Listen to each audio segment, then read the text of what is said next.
saw was the arm, and the chief of the gendarmerie came to me that these weapons, those things were for us, they were for the National Patriotic Front. What they would do is that they would not have this thing transported in their military vehicles. We have to find civilian trucks, and we will pay for these trucks to ship these weapons to the border of Liberia. And that took another time. We got confused. Till I had passed and gone to the border, I had gone to Bopley already. I didn't know I was there waiting, and he also was waiting for me. No way to get the information to him, and I didn't have money. And while I was there were questions from Kofi Kona, who is Taylor, what kind of man is he? And he heard that the man broke jail in America. Is he a good man? Is he a man to support? But I defended him in all these questions. I told him, yes, Taylor was a good man. This is just politicking, and he's capable. He's a good man to work with, and all of that. You know, they were trying to find out who Taylor was. But I defended him. Now that I must admit. And while I was there, no ammunition, people are dying at the war front, the confusion broke out, soldiers getting hurt, and no ammunition. So Taylor got a little bit confused. He said, but I'm sure that the weapons are there in Abidjan. Why is it that Moses is not bringing these things? Then late Barclay, I will call his first name. Barclay was a police officer here at the police training. And he had a stroke and he died, quite recently. So Barclay was sent to me in Abidjan by Taylor to find out what was happening. So I told him, well, look, the things are here, but then we do not have the money to transport them. So I'm only here and wasting time. And Kofi Kona, the defense minister of Cote d'Ivoire, just bought me a new jacket, a new sneakers, you know. So I was looking a little bit decent. I was not looking like a fighter now. So when he looked at me, he said, but man, where you got money from?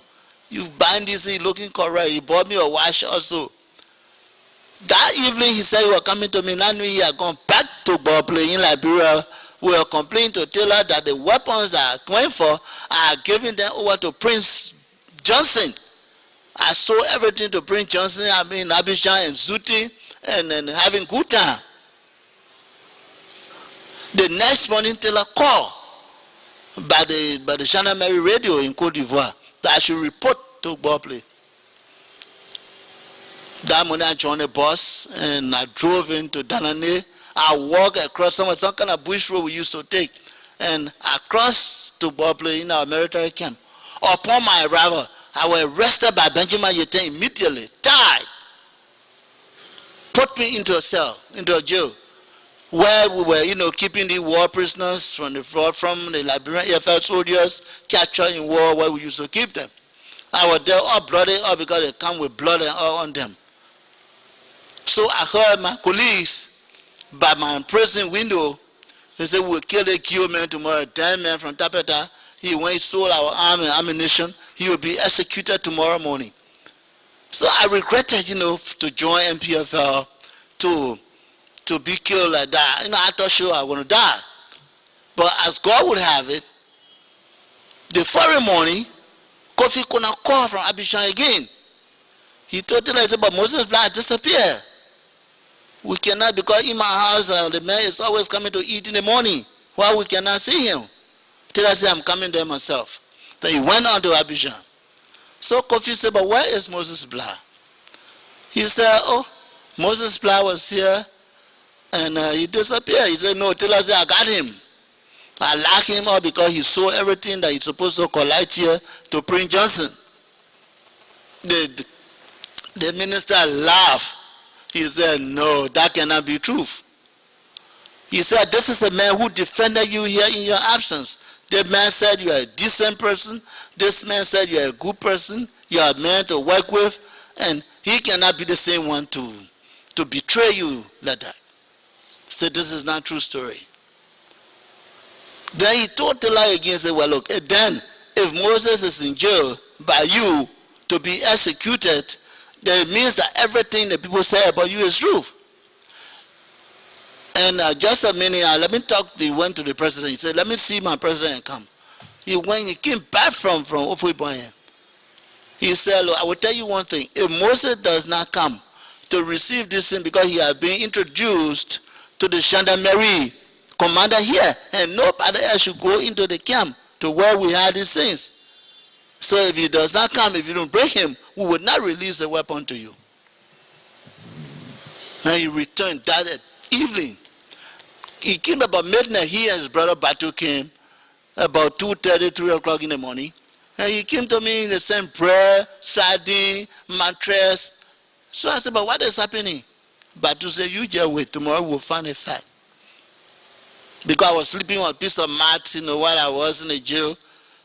I mean, going to die, man, there was no respect anymore. And so early that morning, he called a group, those Mancolis, some from the war front, the battle group commanders.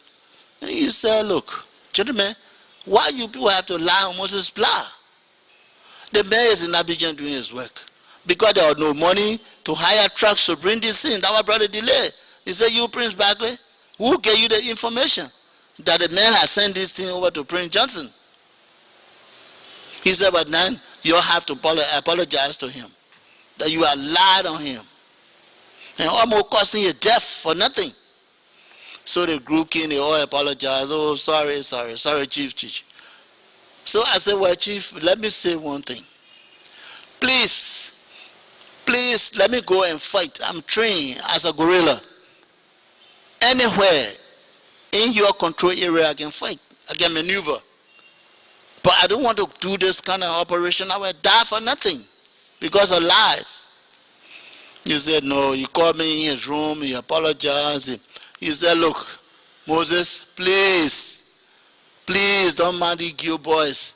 He said, this is why Samuel Kayando were killing people, you people, and we said that he was doing you harm. It's like your own self. You were killing yourselves. Why? These boys will come to me by night to say you are giving every weapon that we have over to Prince Johnson to fight us. And while he was in Abidjan, talking to the gendarmerie base to see what we had and where the pins were kept, and they were intact. So he said, but here are the things here. These are the things that the boys say you sold, or you are giving them over to Prince Johnson and your brother. He told me, he said, please go back and bring those things, and I will decide whether you stay or go back on your assignment. So I went, and I chartered trucks, and we brought these things over to Bopley, and there was a very big dance. Everybody happy, dancing, because there were new weapons, and we were using something called Beretta, very old, guns, and they were not modern arms, and you cannot fight with that. The World War II weapons. But when I came this time, those weapons I brought were new AK-47, RPG, GMG, and they were all happy, everybody dancing. And they called upon the frontline commanders. They came and got their supplies. Everybody went back to war. The war began to progress. Everybody happy. So one day as a chief, I think my request to you that I want to go to fight. I do not want to take this dangerous venture anymore. I'm sorry, sir. So he said, okay, I will take a decision, but you will have to come back when you are needed, and I'll call you. Go to Tapeta, and when you go to Tapeta, you'll be there with the command to see the front line, see what is happening there. Then you have one old pickup, I don't know where they got it from, old pickup with some funny tires. I drove that pickup, I passed through the butchers in the night. We used to pass the back road to get to Tapeta. So I went that night. On my way, I had an accident, and I managed to face the pickup at night. Some people were in the villages that assisted me, and I drove on to Tapeta. I went to Tapeta, And I reported to the battalion commander there at the time. He said, "What are you doing here?" I said, "Well, our commander, our leader have asked that I come here to work with you."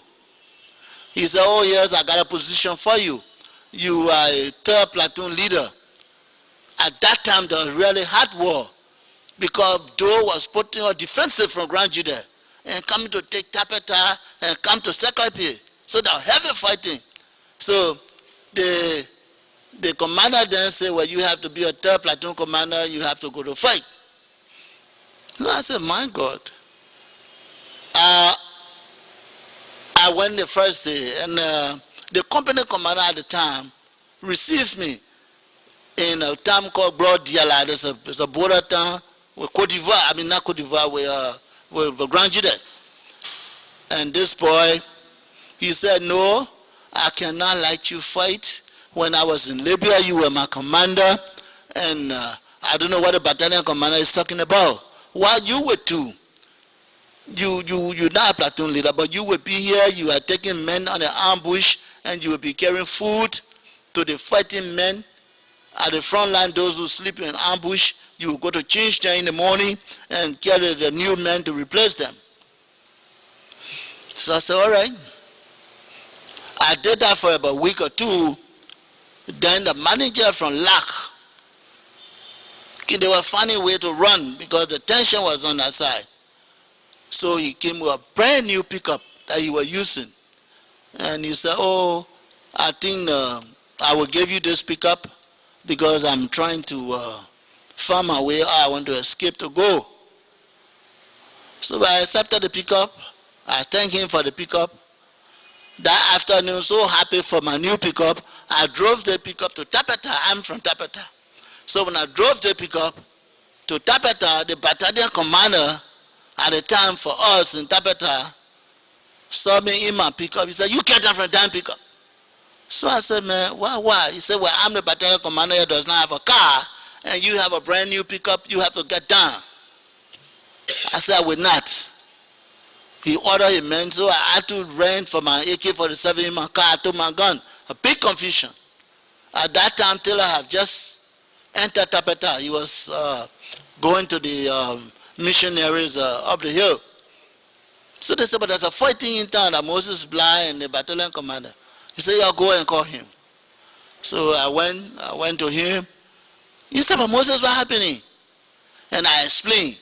I said, "But I came here and the battalion commander made me a platoon, 3rd platoon leader, and the company commander refused, and he said instead I should help him with people on ambush and carry food."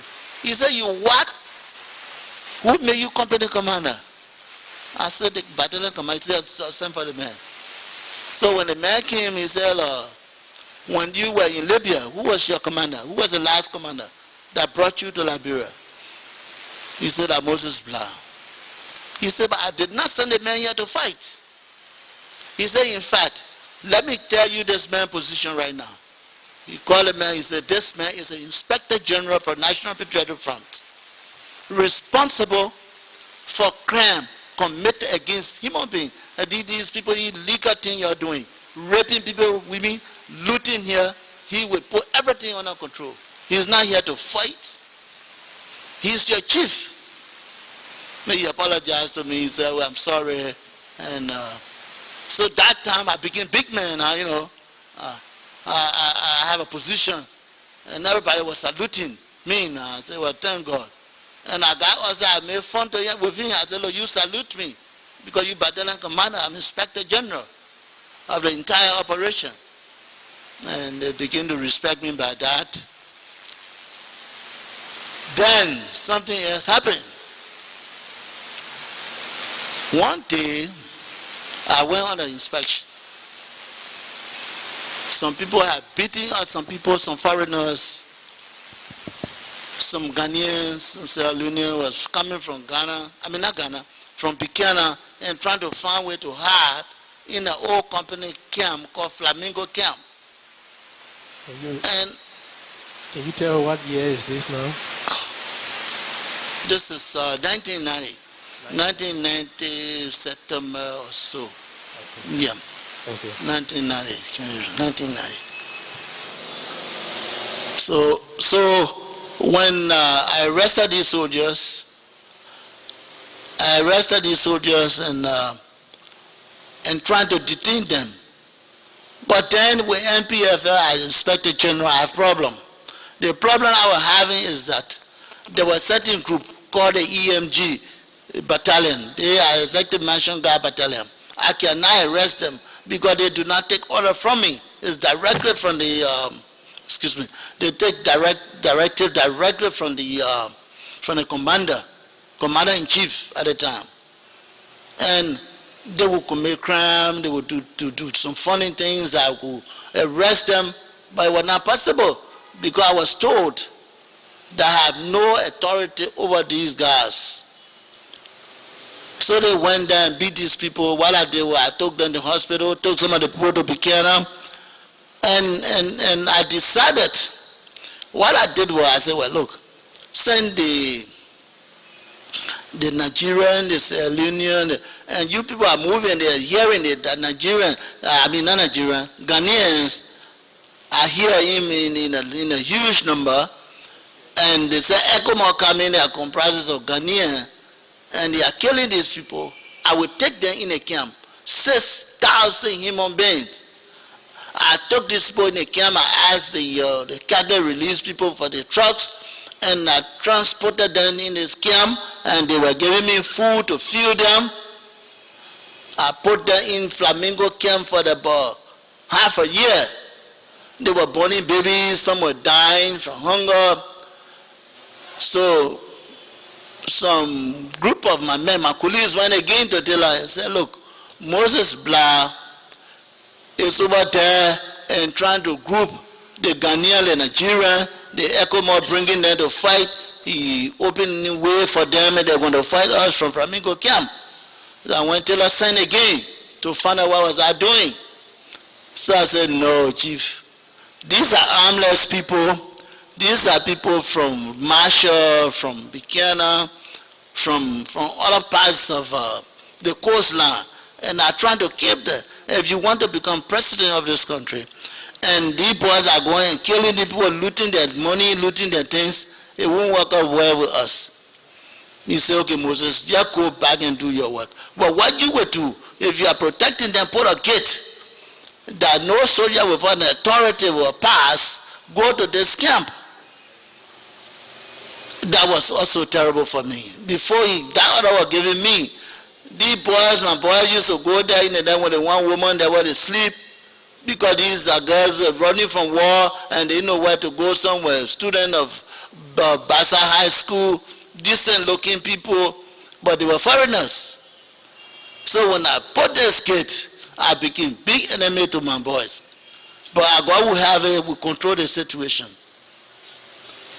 One evening, I came to Tabata,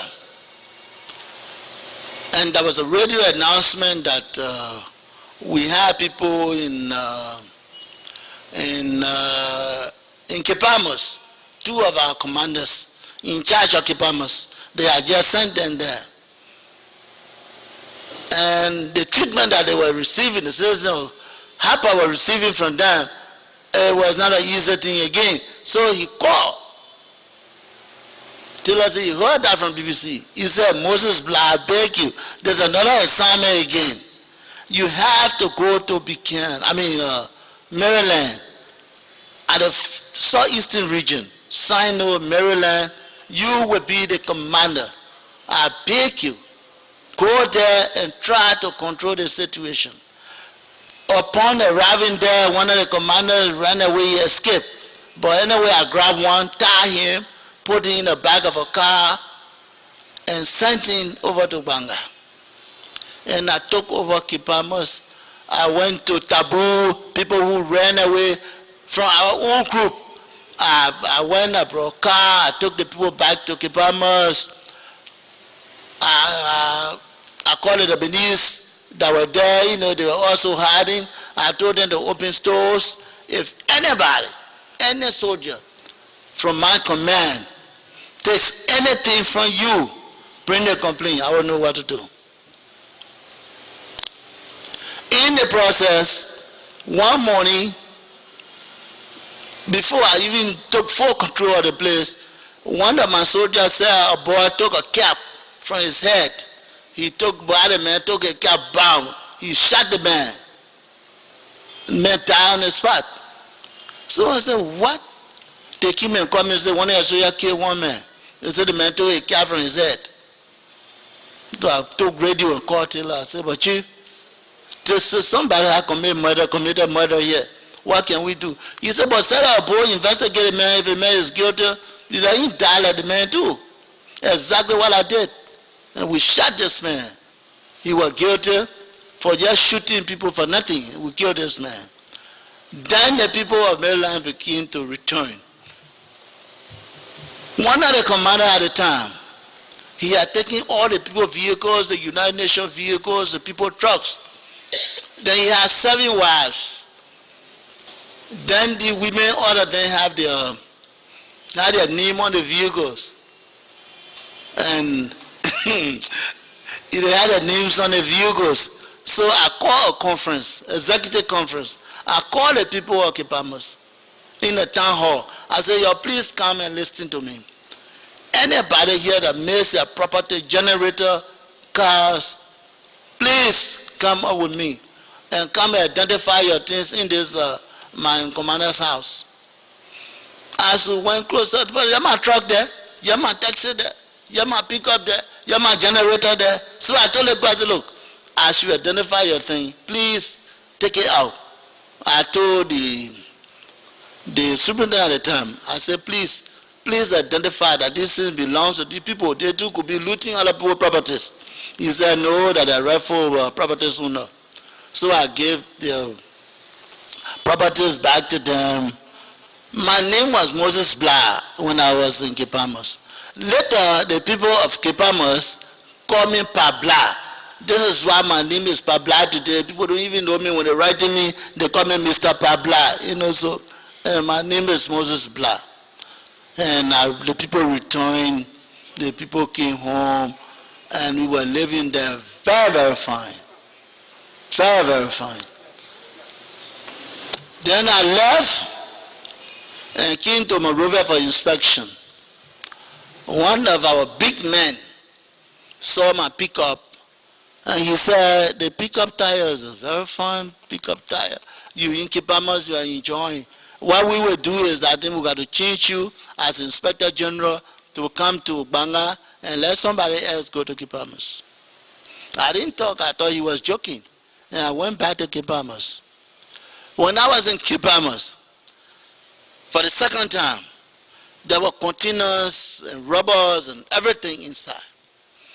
So I said, but what is containers here? We're now inspecting this place, and we're thinking about people threatening to come and attack us. So I ordered my soldier, bust the container open. With the 2 containers, there were 2 jeeps in the container. So we bust the thing open. We took one of the jeeps out first, the white one, and then we took the red one. And the rubber, I signed people at the port. Nobody should come and take this rubber from here until we find out from the commander-in-chief. Then I called Banga. I said, but there are 2 containers here. We're getting ready for shipment when we enter, and there are 2 jeeps inside. And I'm taking a short one to use, and one I want to give one to this health and social welfare people. That one government agent said, well, there were no car. So I said, look, for you to keep working here, you will take one of the jeeps to use because you do not have a car. Then he said, in fact, you come with a jeep. Let me see what a car looks like. I drove from Kipamas to Banga. He looked at the jeep, he laughed. He said, oh, I thought it was a decent car. Report got to me already that you burst in the container, you tow vehicles. He said, there's nothing. You take the sim and use it. So I drove back to Kipamas with this shop-based jeep. It's not, they were used by the company. It was nothing new. So I drove back to Kipamas with a car. And I don't know what happened to it. I think I gave it to one of my commanders to use or so. And I was there. Then as this man was joking, would mean that I have stayed long in Kipamas. The decision I reached already to the commander-in-chief that I come back to Banga. He called me and said, well, you have to come to Banga because you are Inspector General, you would not stay in one place for a long time. And that's what I did, and I came back to Banga. And I replaced immediately. The man who replaced me, he saw the stores all open, the fishermen working the fish. So he assigned people at the pier while the people were bringing the fish. He was just taking fish. He goes to the store. He would not buy anything. He said, but he told me before I left, he said, if I'm in Cape Town, I will not buy clothes. And my children will not buy clothes. I said, what do you mean? He said, I'm going to take them. He said, but there's a free place, there are free things here. You are an old person, that's why. So the fellow, he did, I know why he did. And he was also ordered tied. And I know how he left there because I wasn't there. And the company, he ordered the logging companies, why he did, I know. He ordered the logging companies to pay $50,000 a month and open a gas station for him. If not, they will not do the logging in the area. He accepted some money from them. The report came to Banga. And when Taylor said, no, you arrest the man, bring the man to me. And he came and he admitted, and I don't know what happened. He died in the process, I don't know. That one left with he and the commander-in-chief. A long story.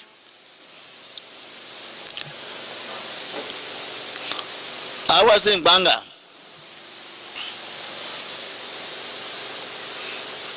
Then we came to Monrovia. Taylor became president. We came to Monrovia. Taylor had decided to go to Libya for a visit. And when he became president, he said, well, look, you have to take me to Libya. You were one of the commanders there, and you are known there, people respect you there. So when he became president, I went there. And while I was in Libya, we went to see Gaddafi. And it was not Taylor who recommended me to be Liberian ambassador to Libya. It was Gaddafi. And when you saw me, you recognized me. You said, Musa. You said, Musa. So Taylor said, oh, the man know you. I said, yeah, well, yeah, I was the adjutant here. He used to come to the base. Then he told Taylor, well, if you want to send ambassador here, you have to send Musa to be your ambassador here. So he, Taylor too, said, this man out here, Talibi. Talibi had been our supply man on the base. He used to bring food for us while we were in Tajura. So Taylor too said, look, he said, Gaddafi, I think, he said, leader, then Talibi too will have to come to Liberia to be your ambassador to me. And they both agreed. Then I came and that's how I became ambassador in Libya and Tunisia. And Talibi too came to Liberia. Whether he stayed here or he had left, I don't know. And I became ambassador. I was there for about 3 years as Liberian ambassador to Libya and Tunisia. But I came home to take my children. Yes, okay, as the story goes. You have to be patient with me because it has been long. This is roughly 20 years ago, and I can't remember exactly what I'm saying, but I can record. This is why it's difficult to say the date and time. So, but the event happens. So this is why I'm trying to pick in what I can remember. So when I came back to Liberia to take my children, that when Dogulia died, the first vice president for President Taylor government, and when died, each time I want to go, I would tell, look, Chief, I want to go back to post. He would say, oh, Moses, you wait. Oh, Moses, you wait. I didn't know his thinking, that he wanted me to become vice president in place of Dogulia. So one afternoon, I will call upon to our party headquarters, MPP headquarters, and I met a heavy group, some big authority in my party. There were 50 persons already waiting. So they put it to a vote. And I was not in there. We all were contesting, they put us outside. And when they called me in lastly, and tell us, say, well, I recommend Moses Blah. He can do this job. And then they put it to a vote. I saw everybody's hand coming up. And he stated his reason why he wanted me to become vice president instead of, in place of Ina Dogulia. He said, I remember, he said when we started a revolution in Libya years back, his promise to us was that the second in command of his government must be from our group, from our tribe, in fact, because we fought along with him. And I became vice president of Liberia. I was vice president. I was doing my work fine. I was functioning as I should. Now until the trouble came in Ghana, he had gone to Ghana for peace talk. He has gone to Ghana for peace talk. And I was here as a vice president. And he was in Ghana also with my wife. My wife had gone to Ghana on a plane that took him to Ghana. We went with the president. And I was there with my children. I was hearing through my wife what was happening in Ghana, that he was coming back. When they went there, the indictment over your president here is coming. Then a group of government officials came to me at my house. And they asked me, they said, but you have to announce to the public to tell them what is happening to the president. I said, no, I will not do this until I get an authority from the president. I have no sole authority to go to radio and just talk on the government matters. If that directive comes from the president, which I'll be willing to do. And that when Benjamin Yete went ahead of me and announced that some kind of military bombardment will happen and what, and that announcement came. But the official, the legislature that asked me to do that, which I refused because I was not authorized to do so. So it was Benjamin Yete who gave the announcement. While in my house, a telephone call came from the American embassy, from the man calling himself the Charges Affairs of the U.S. Embassy. He said, is it the vice president? I said, yes. He said, but it's getting dark, and I'll put in his own word. He said, it's getting dark, and the notorious ATU are all in the streets. We can see their jeeps up and down, and we are afraid tonight there will be looting, there will be all kinds of things going on. What are you doing? But the president is not here. So I said, oh no, I'm out here. Benjamin Yete, who is the chief security, is also here. So I don't think you have fear. I'm out here myself. I'm here. And anything, you can get in touch with me. Or Benjamin Yete. That when he called Benjamin by phone, he said, well, I just spoken with the vice president. He said, you are the chief of SS, and you are also out there to control crime tonight because the president is not here and they are hearing all kinds of news and your fighters are everywhere, roaming the city. That's from the American embassy. That was telephone conversation. I put the phone on speaker for my bodyguards to listen to, people who are working. I said, but what the American men asking, why they are so afraid? And they said they are powerful people. So they had a confusion. And the conversation ended with me and that Charge Affair of the American embassy. So when Taylor arrived that evening, I drove to Robertsfield to welcome him with hug and everything. Then he came to this house. He said, well, I'm not talking to anybody until tomorrow morning. I will have a meeting. I went home. My wife had her bags in my car, her luggages and things. She had gone there to buy her, she had a boutique, and she went to buy her things.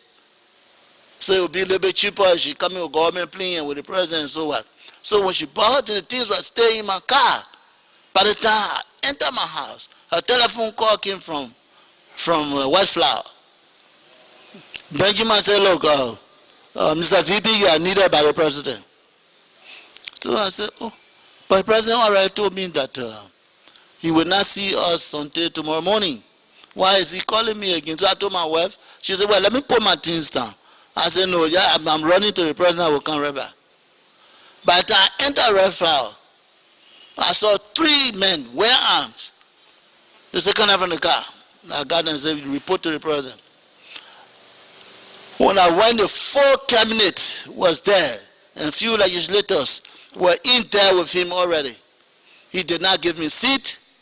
He said, you Moses Blah, and did not even address him properly. The first time to happen. Here, you Moses Blah, you want to overthrow my government? Wow, not here. I said, no. He said, did you talk to the American embassy? I said, yes. He said, but yeah, I think you are guilty because you have no right to talk to the people from the American embassy. I said, well, will you allow me to explain, sir? He said, yeah, go ahead. Go ahead. Then other people, other cabinet ministers were there. Oh man, you're supposed to speak to the people. Man, you're supposed to speak to the American. The people, everybody were putting words, trying to crucify me. Well, I didn't mind. I said, well, let me explain. I said, you were all over the country. Or call came from the American embassy. And what the man said was the notorious ATU and the fighting men are all in the street and they are roaming the street. They are afraid there won't be any control. So I told them, no, I'm here, and Benjamin Yete, who is the chief of security, is here. That's what I said. I said, I said, you can ask the Americans. We were talking, then a call came from the State Department because the American people are cutting the story. Then they told him that they never discussed cool with me, and what I said was exactly what I said. He said, I tell man, you finish your name. So they took my gun, the army, my pistol, took my cell phone, brought me down roughly, While we were going to Benjamin Yetin's house, then 2 other fellas ran from the White Flower and called one Joe Twa on the side. And I know the briefing on what. Then he said, no, Chief, so you kill a man to my house way. Ben said, why am I kill a man? So he said, no, you're killing a man to my house. We went in one squeeze room. They put me in a room with some Sierra Leoneans fighters, about close to 50, surrounding the house and speaking Creole, which I could not understand what they were talking. But what I could pick up from their talking was that, we are carrying VP on the Rafi Highway tonight. The VP going home tonight. Then while they were squeezing me in the room, one boy is here with me, my burglar. The boy sneaked with me in the room because they were rushing me. So he went under the bed. He wanted to see what would happen to me. They went to sleep. They said, let's pray. He and myself pray. So in the morning when they came to check on me, he was there. They said, what are you doing here? Who put you here? Who brought you here? They put him or they drag him aside. Then he went, they told him to get away, move from the area. Then he went. Then my wife fought her way to find me. When Nettie came, she said, Benjamin Yete, if my husband, I will have to slow down because it brings tears to me.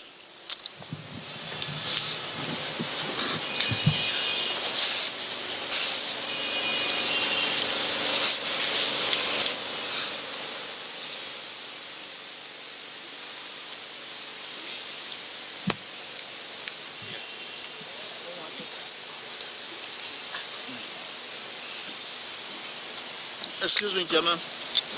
Sorry. It's okay, sir.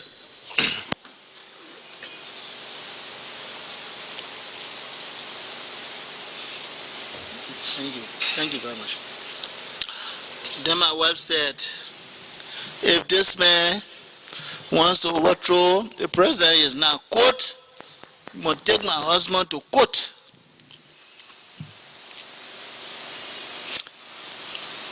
My wife believed in God.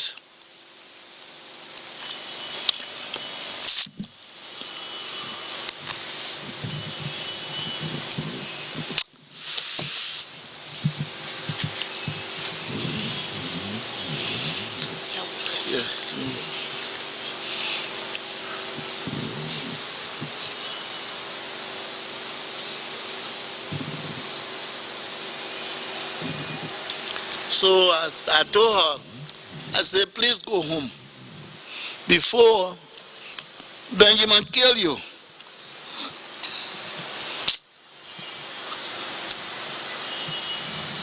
Then she said, I will die with you.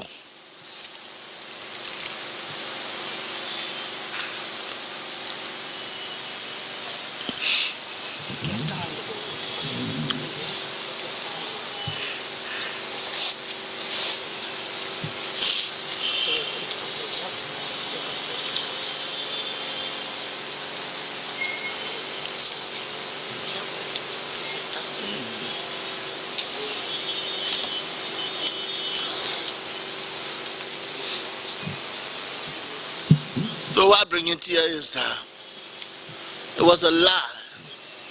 Why you must lie on me? But before this happens, President Taylor had called me earlier.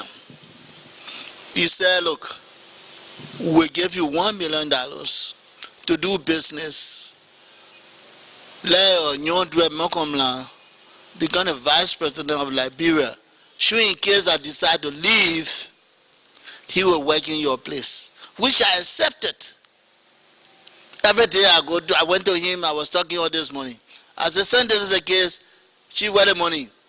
Give me even half of it, 1/3 of the money, it will be all right. Then he pulled it to a joint, oh, Moses, I'm just joking with you, you forget it. But then when I went to jail to be killed, then I said, oh, I see.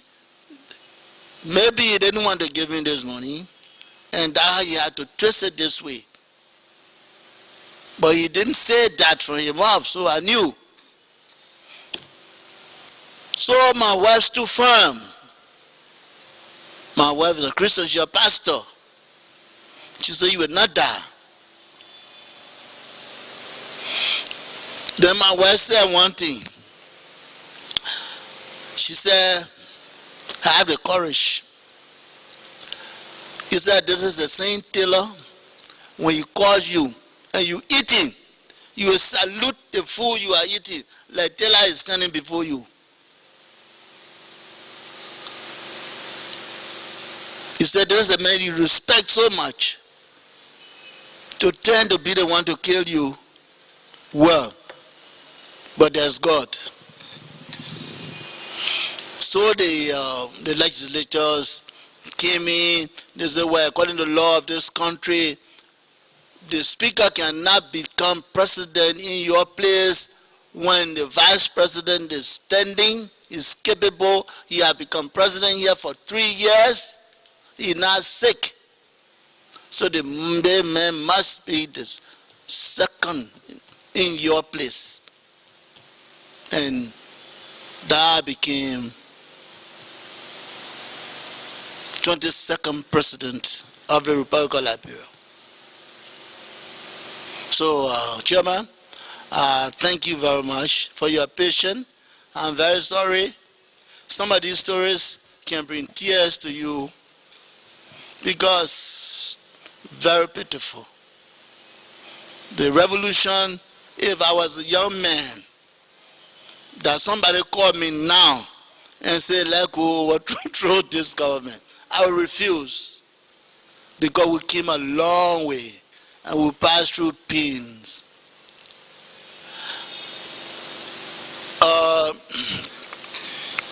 I would say something again before I close from my side.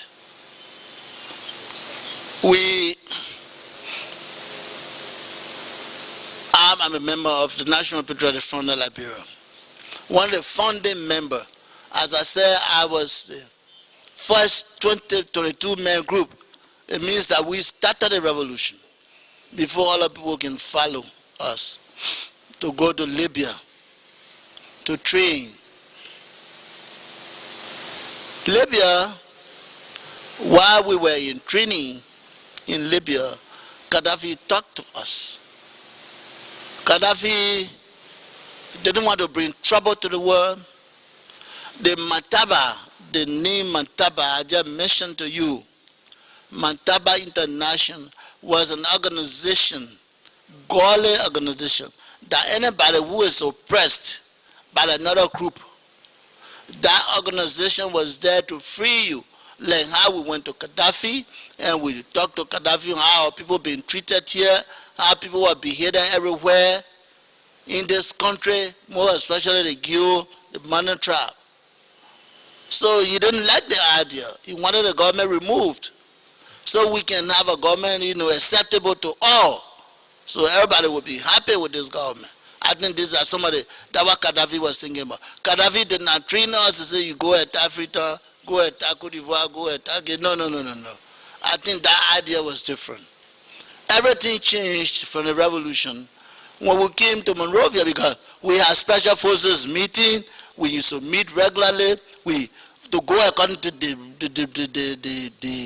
guideline of the revolution. But when we got here, we have people calling us a junior commando. We have other politicians that are coming in with their own intentions. Some people wanted to get rich overnight, and some people were really doing the work truly according to the revolution. The latter thing went in. You see, what makes up a game now. People became bitterly rich in this country, that the money they get now, nobody can go close to them. Then I will express to you before I stop, Mr. Chairman, I'm afraid I might not go to court tomorrow, because I went to The Hague and I said what I saw, and I said nothing but the truth. And upon arriving here in this country, I was sued in a civil law court by an individual. The case is still in court. The case has cost me already $20,000 United States dollars to pay lawyers. And this time maybe I'll pay $40,000, $50,000 from talking to TRC. I don't know the procedure here. So these are my concerns. I want you to know. So I want to address myself to the issue, because I have not come here to complain. I was just explaining what I saw and what I did. So I'm not taking anybody to court like what I said in The Hague. But it turned to a lawsuit here in Liberia. Up to now, nobody is talking. Maybe some when you got plenty of money, nobody, can talk to you in this country. But we are waiting to see the result of this case. So I thank you very much. Thank you very much. Yes. We very much appreciate that despite those troubling experiences, you have come and willing to speak the truth also before this body. Our country is in dire need of reconciliation and sustainable peace. We cannot bury those who have died based on falsehoods, and we cannot build reconciliation on falsehood either. And so we thank you very much for coming, and we'd like to add that everybody who appears here before the commission are protected. Their testimonies cannot be the subject of any court action, whether a civil action or a criminal action. And this, I think, all Liberians have understood by now. Since our experience, we've had nearly 900 to 800 witnesses so far coming before the commission, and only one has been attempted with a lawsuit, and that suit was dismissed instantly when the TRC made its representation and provided the needed protection for that witness. In so doing, we also say only the truth expressed here can be protected. what is not said before the TRC is not covered by the TRC protection. So that is why we encourage everybody to speak freely, because we know this will help our country in its healing process.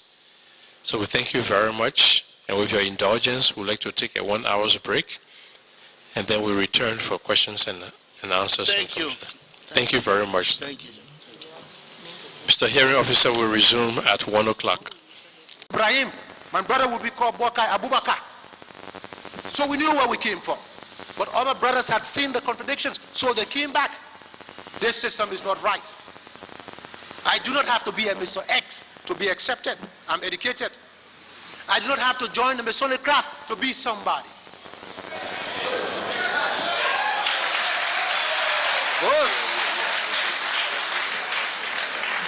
I will go a step further and say, I don't have to be a member of a particular church or marry into a particular family to be somebody. This is my country. And people must be promoted on the basis of merits.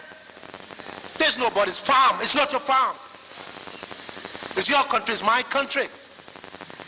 And the same way you are passionate about a country, I too am passionate about my country. And if you institute tyranny, as a nationalist and patriot, it's my duty to oppose you. And that we will do. Some people, in an attempt at demonization, refer to us as recircle politicians. I said in a speech, insofar as injustice is recircled, we'll be around, we'll be recircled. Insofar there is injustice and poverty, we'll be around, we'll be encircled. Because we have to fight against this.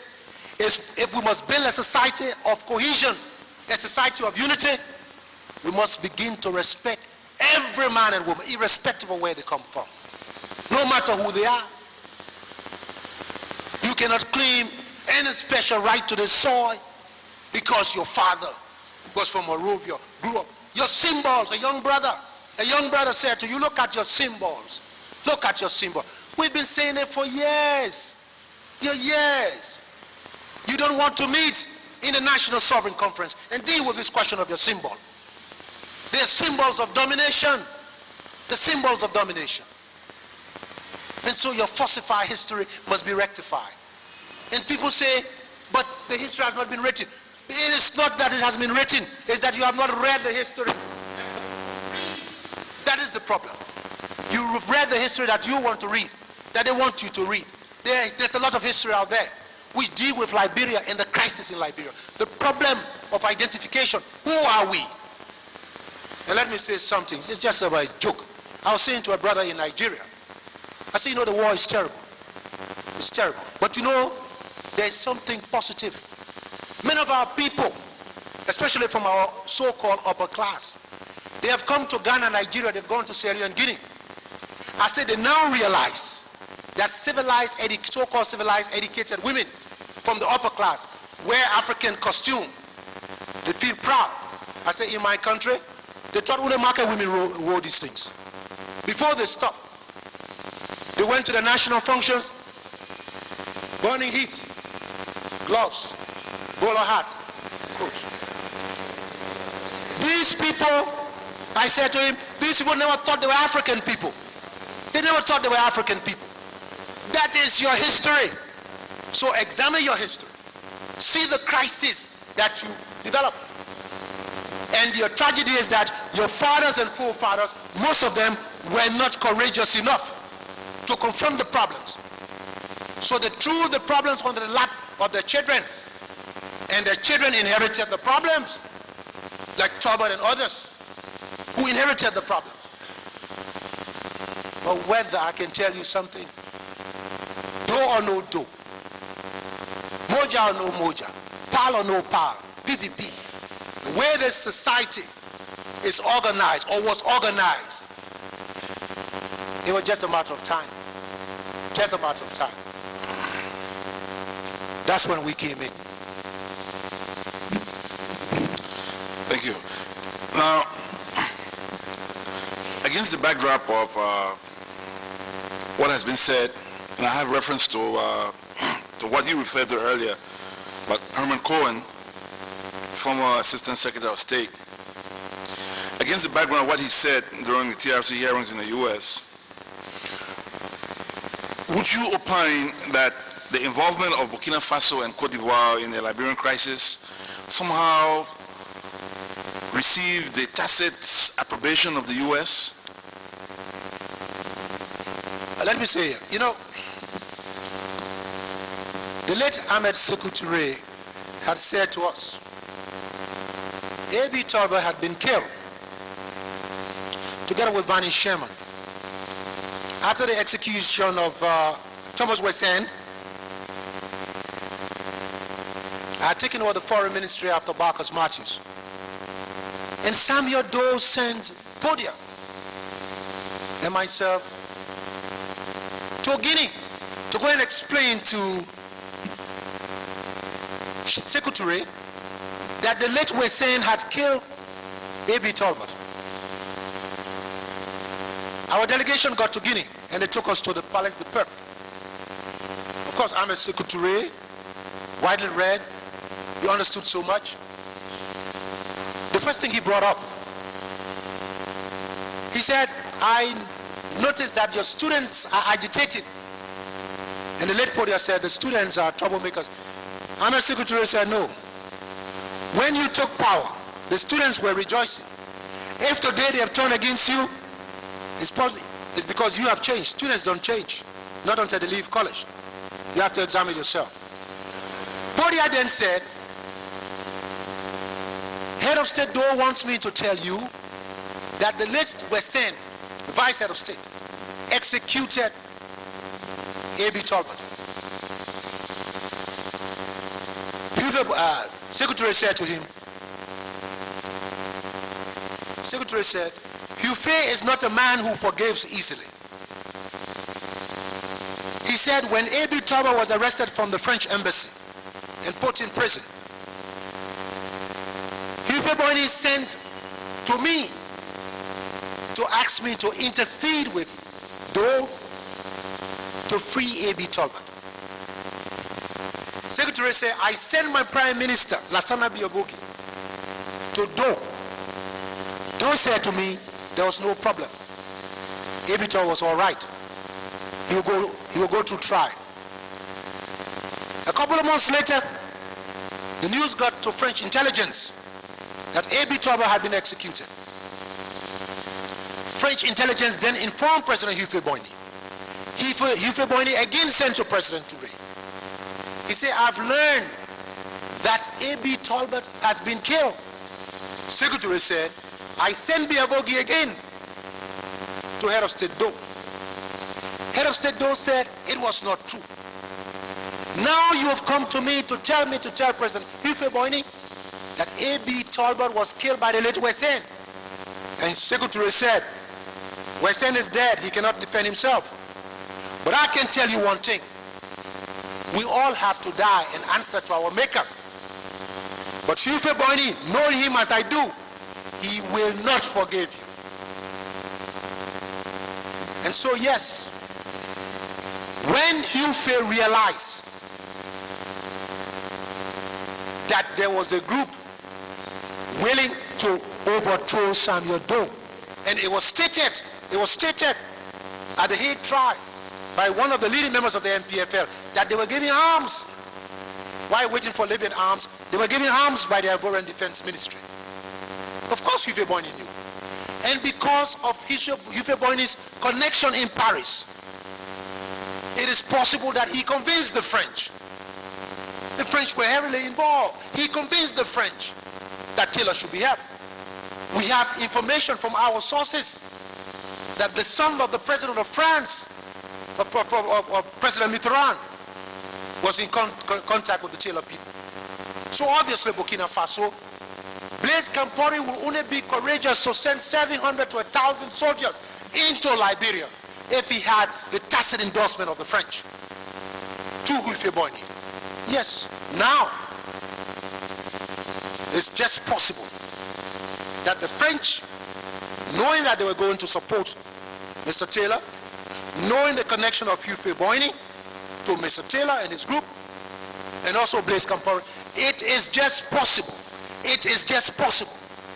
that they could have sent the signals to the Americans that we can handle this. We can handle this. And that was the problem the Nigerians had. Because the Nigerians had the potential, they had the capacity to destroy the NPFL. They were stopped at every step of the way. And they kept saying to themselves, what is happening about Liberia? Why do we find it so difficult to get a consensus to move in with full force and stop this war? Arms were coming through the Ivory Coast. So if you like, at a particular stage, because of the involvement of Fife Boyne, because of other international actors, this whole internal rebellion became a vast international conspiracy to help the Taylor people to stop certain other forces who were perceived to be anti-whatever. So yes, I think, and I must appreciate what Mr. Cohen said to you people in America. He knows, he has seen the records, but we can only conjecture that there was a desire by certain international actors to ensure that Mr. Taylor took power in Liberia, irrespective of the fact that he was coming from Libya, which was a pariah state, with all its values antithetical to the values of certain international partners or actors. So yes, I believe that sincerely. And so obviously at the end, Mr. Taylor was given the presidency. But like all historical mirages, Mr. Taylor ended the way he did. He ended the way he did. Because this society is complex. It's complex. To rule a society, you have to understand the actors, the various forces. Why was it possible after a few years? Lurd, Model, all these people popping up. You cannot take power through guns and then intend to suppress people when they have already taken guns before. This crisis here, this crisis in Liberia was the crisis of leadership. 1997, the Americans, the French, the entire international community, through the instrumentality of Fife Boyne and his people, even the Nigerians have conceded to Taylor that you are president of Liberia. You are president of Liberia. We deal with you. So why all this aggression? Why all these movements into other countries? What are you trying to prove? What are you trying to prove? So that was the tragedy. The tragedy was, as Mandela said recently, it's that want of leadership. You have been given power. Develop your country. Your opponents are in exile. And you are making the joke to your supporters. When I leave from here, some of them will come walking with sticks. They will be so old. Vision 2021. The man didn't have vision for 2001. He talking about 2024. But this was the reality. So it was a serious tragedy of leadership. And that's where we got to where we were. With more wars. With more wars. So yes, Mr. Stewart. The Ivorian Fife Boyne is dead. But of course, we paid close attention to the trial because we ourselves did not know certain things until we started following the trial. And now the puzzle, it's all coming into place. It's all coming into place. Our arrest, the killing of our militants, the killing of Liberians, all these talks in Washington, socialism, communism, only to make way for Taylor. But like they say, history poses no problem for which there is no solution. Now, against this backdrop, would you agree with those who hold the view that Cote d'Ivoire, Burkina Faso, even the U.S., in a way, should pay reparations to Liberia for the kind of havoc that was wreaked by someone who would describe as the marionette? You see, my brother, Commissioner Stewart, men who rule country, or women who rule country, will have to realize that politics is not a Sunday school party.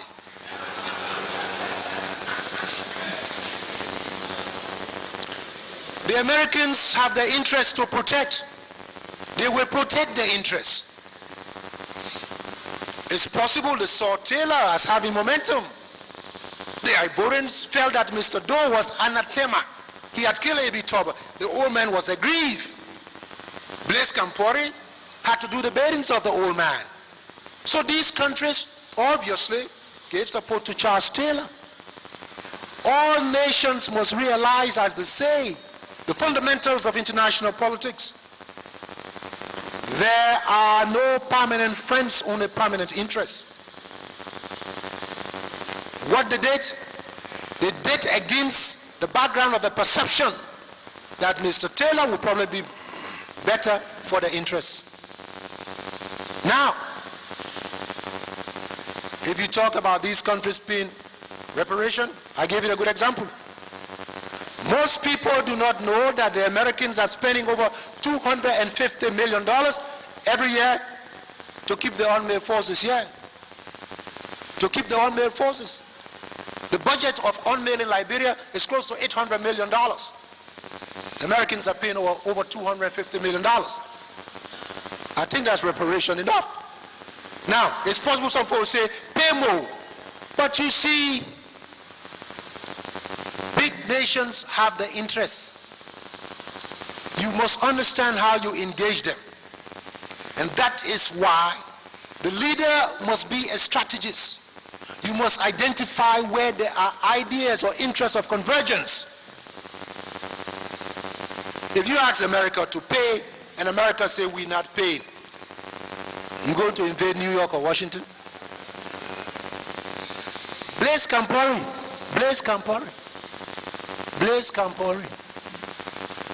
I've never been to Burkina Faso. I was a great admirer of Thomas Sankara, and I always remember his famous quotation: a soldier without political education is a potential bandit. That was Sankara. I've never been to Mr. Compaoré's country, and I hope I never go there while he's there. Compaoré has been identified by the United Nations as a seller of arms to UNITA in Angola, as a trafficker in diamonds, as one of the men who fomented destabilization in West Africa. Have you heard anybody talk about Compaoré going to war crimes or so? That is the nature of international politics. Mr. Compaoré has big backers, huge backers with nuclear weapons. Compaoré is going nowhere. That is what Charles Taylor did not realize. Blaise Compaoré has been the epic center of all destabilization movements in West Africa, in East Africa. Nobody has taken him. Nobody will take him. They were even organizing ECOWAS meeting in Ouagadougou. No, it's different. You can't force them to pay reparation. La Côte d'Ivoire, they have their own crisis. They will tell you that was Humphrey Bonney. That's not us. You want to name and shame them? Do so. But what would it benefit you? Are you going to now sell the blood of your people who have died? There are over 250,000. You're going to ask for payment for the blood? Ask for payment for the blood? That they were instrumental in promoting wars? No. What we do is that we strengthen our country, educate our citizens, so that tomorrow, no army, no old man, because of his relationship with people, can invade our country, even when UNME leaves. It's our responsibility. I think to go groveling before these people, begging them, pay us reparation. Liberia is destroyed. So, other nations have been destroyed through wars. Angola, 30 years of wars. Other people have fought wars. Nicaragua, Vietnam. They are building their own country. The worst thing you can do to the memory of those who died is to say to those who were responsible, the external actors, pay us for the death of our people. You don't do that. Instead, what we do, we establish a massive monument and select a day in our history where every day we go and remind our children and their children that men died because of so and so reasons, and we must make sure that this will never happen again. That's what we can do. Let us not be beggars to those who laugh that because we were weak, underdeveloped, that they could do what they wanted to do to our country. Our duty and your duty as young men and women is to ensure that your leaders strengthen your country, empower you as young people, not to be afraid, but to be able to defend yourselves at any time. So tomorrow, these borders will not be porous.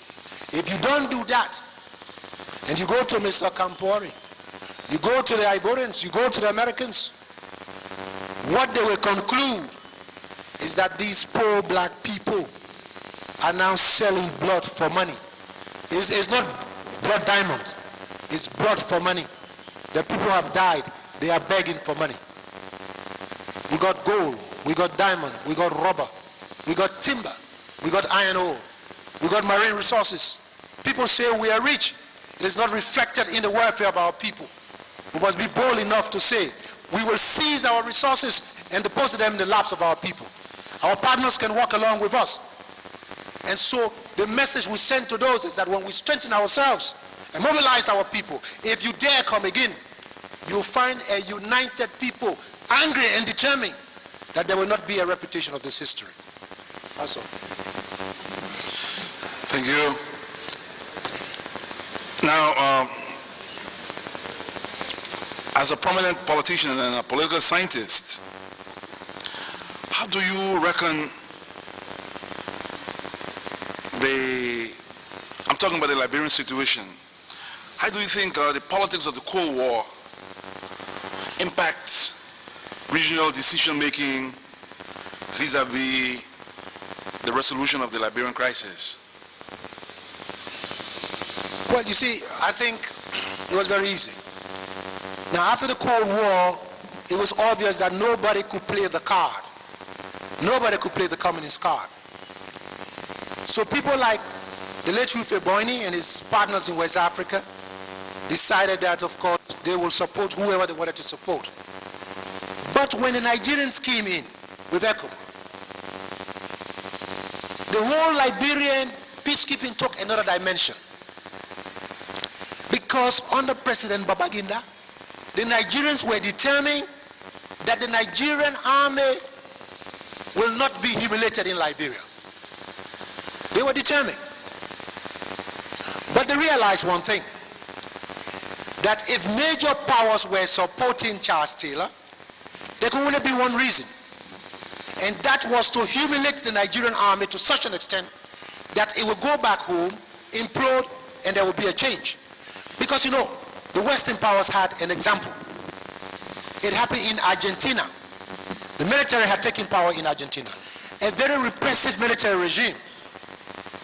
And when the Western powers wanted to destroy the Argentinian army, its legitimacy, it simply went into the Falklands. When they got into the Falkland Island, they were beaten back. When they went back home, the people said, this is an army that cannot even defend our sovereignty. So, what legitimacy do you have to rule? The army had to go back to the barracks. The Nigerians were always aware of the Argentine example, that if they were not careful in Liberia, they would be shamed into withdrawing, and Mr. Taylor will crown his victory with the defeat of Nigeria, which would then have to deal with the problem of Nigerian citizens demanding a civilian rule. And I'm saying here, what obtained here was that the French, and I make bold to say, the French have always been suspicious of the Nigerians in West Africa. Because for them, they felt that the Nigerians had this policy of PAC Nigeriana, like the Americans have theirs of PAC Americana, or PAC Britannia. That the Nigerians had this whole thing of a PAC